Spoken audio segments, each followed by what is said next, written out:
73 years ago, somewhere beneath the endless blue west of Hawaii, a steel vessel slipped silently out of history, leaving no survivors, no distress call, and no clear answers, only a name etched into naval records and whispered among submariners who understood that the ocean does not always return what it takes.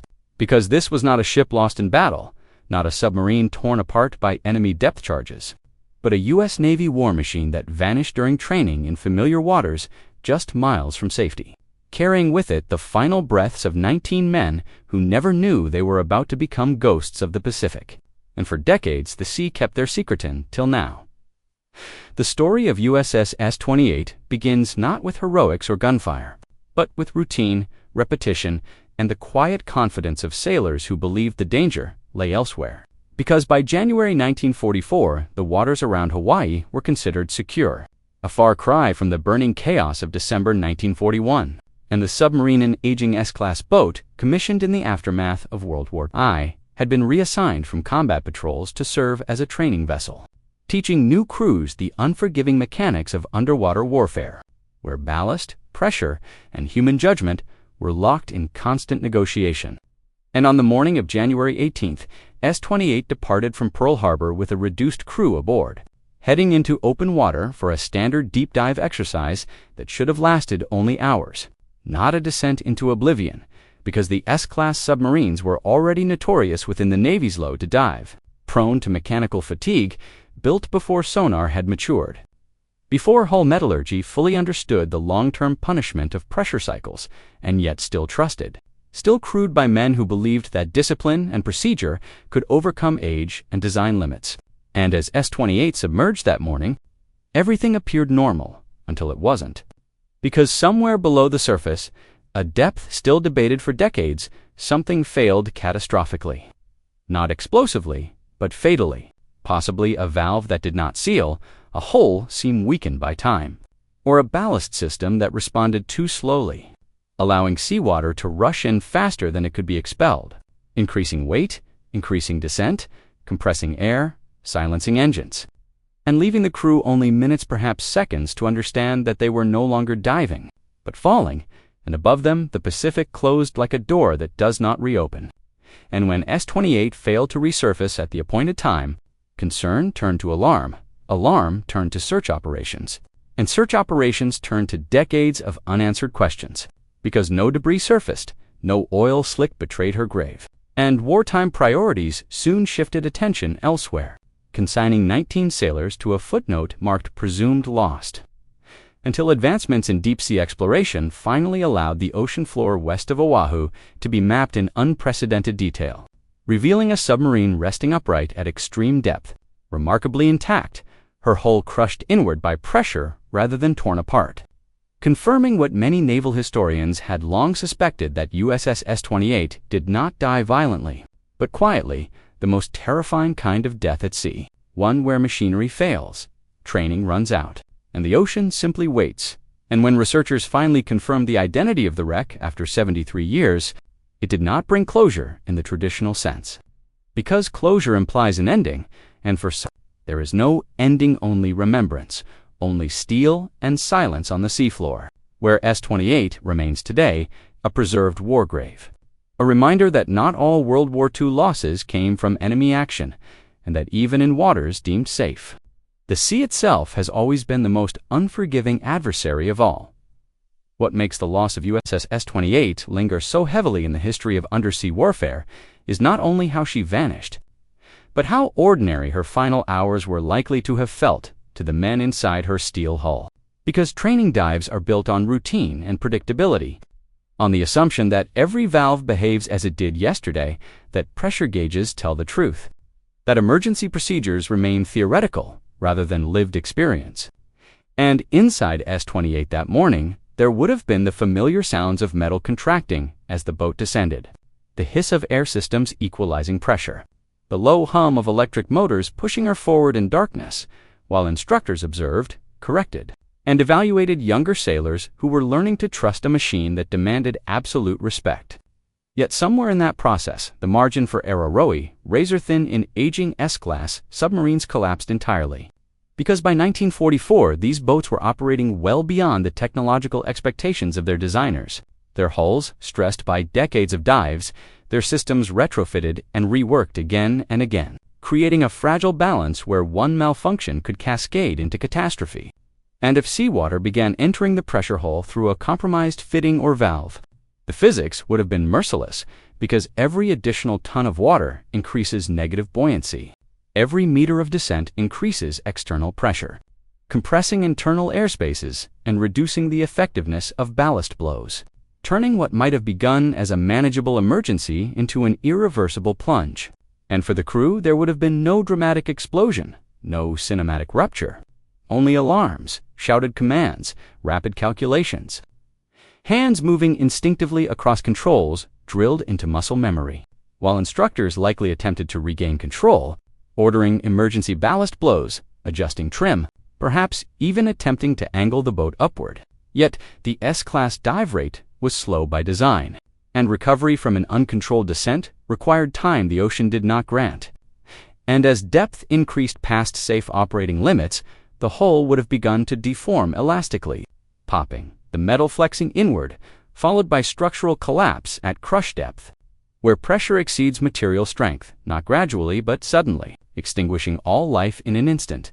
And this quiet, violent compression explains why the wreck was later found largely intact rather than scattered. Because implosion does not scatter debris across miles of seafloor. It simply erases the living space inside, sealing the submarine into a steel coffin preserved by cold, darkness, and silence. And for decades, the Navy could only speculate, because without a wreck, there was no definitive answer. Only probability models and survivor knowledge from other submarine losses, all pointing toward mechanical failure rather than human error. And this distinction matters deeply within naval culture, because submariners accept risk, but they also trust their boats implicitly. And when that trust is betrayed by aging steel or unseen fatigue, it forces institutions to confront uncomfortable truths about readiness, modernization, and the cost of extending platforms beyond their intended lifespan. And the eventual rediscovery of S-28's resting place did more than solve a historical mystery. It validated the unspoken fears of generations of submariners who understood that the most dangerous enemy is not always an opposing fleet, but the ocean itself, amplified by time, pressure, and complacency. And today, the wreck remains untouched, classified as a protected war grave, because recovery would serve no purpose other than disturbance. And instead, the site stands as a silent classroom, teaching lessons without words, reminding us that beneath calm tropical waters lie environments as alien and lethal as deep space, where mistakes are final and silence is absolute. And in that way, USS S-28 continues to train sailors even now, not through drills or manuals, but through memory, warning every generation that enters the submarine force that survival underwater is never guaranteed, only borrowed dive by dive, breath by breath, until the sea decides otherwise. What history often forgets when it records a submarine loss as a line of text is that a vessel, like USS S-28, was not truly a machine, but a temporary floating world, inhabited by men whose lives extended far beyond steel bulkheads and pressure gauges, because each of the 19 sailors aboard carried with him a private universe of unfinished plans, familiar voices, habits, and small certainties that existed right up until the final moment when oxygen gave way to water and time itself seemed to stop.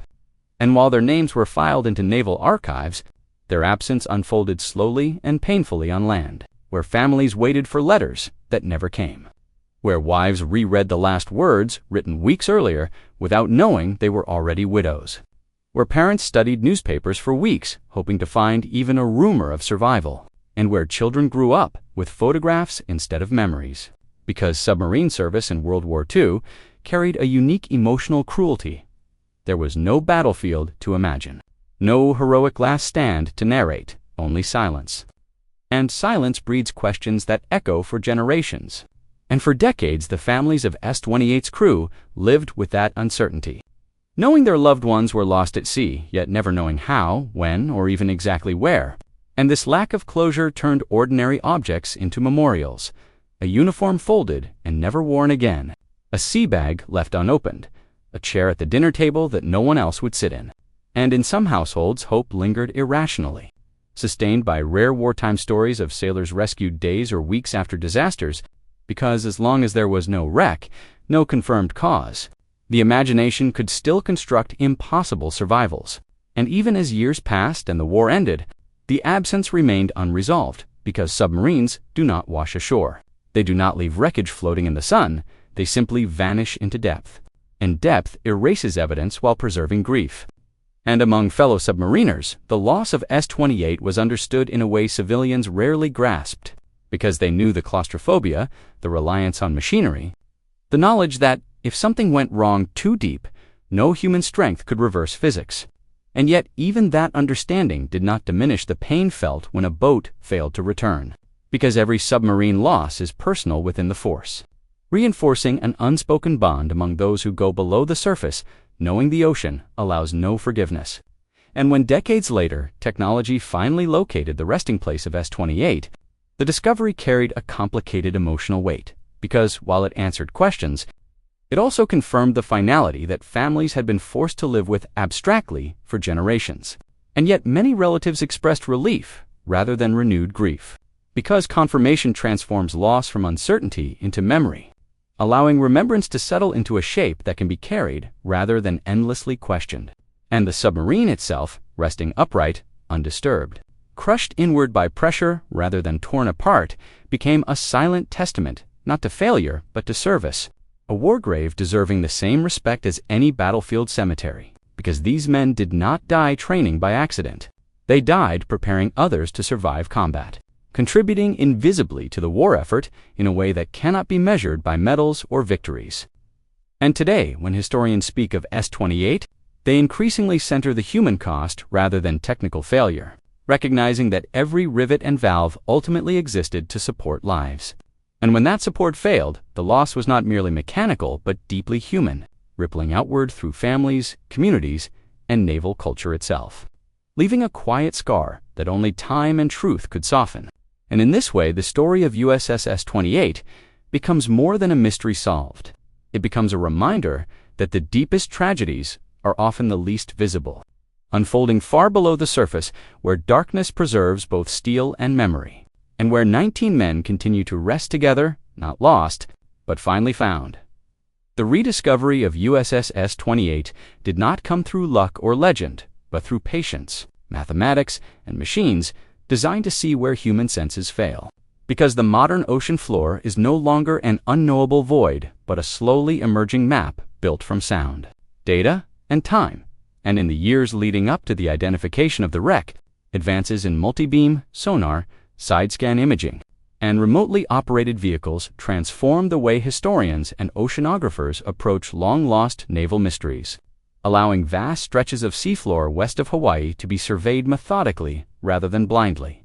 And as survey vessels traced invisible grids across deep water, pulses of sound traveled downward for miles before returning with faint echoes, each one translated into contour, shadow, and shape, revealing ridges, sediment flows, and eventually anomalies that did not belong to nature.